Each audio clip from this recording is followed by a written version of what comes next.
This is a demonstration of an EasyRent transaction conducted on a Sequoia PCPOS cash register. In order to conduct an EasyRent transaction, a customer need only have a valid bank-issued credit or debit card to secure the rental and an email address. Everything else will be taken care of by the cash register.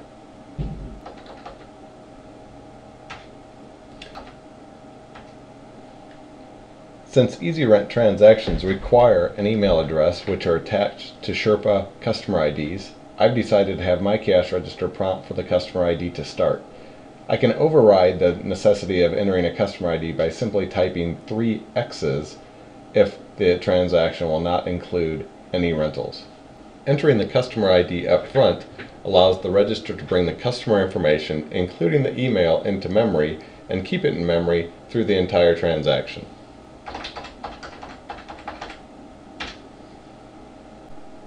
Once the customer ID is in memory, you are now able to scan any merchandise in the store, including EasyRent titles. As you can see, general merchandise or non-rental titles simply scan as usual. Upon scanning an EasyRent title, however, the cash register displays multiple options, including each of the various rental increments that are available through Rafter.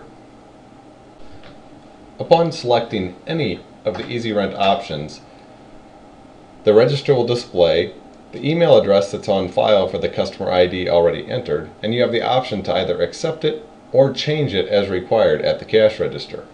Simply selecting Clear allows me to type in a new email address that will not only be used for this transaction, but also be saved for future transactions. Next, the cash register will confirm that the bank card being used to secure the rental is valid for the duration of the rental, plus the 25 days required by Rafter Rentals.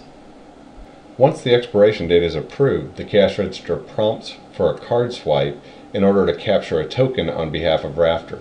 The card will not be charged, but the token is required in the event that the customer requires follow-on charges.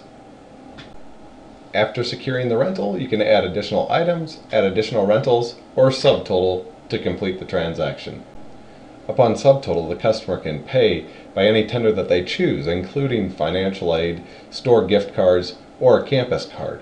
In this case, we'll use cash to complete our transaction.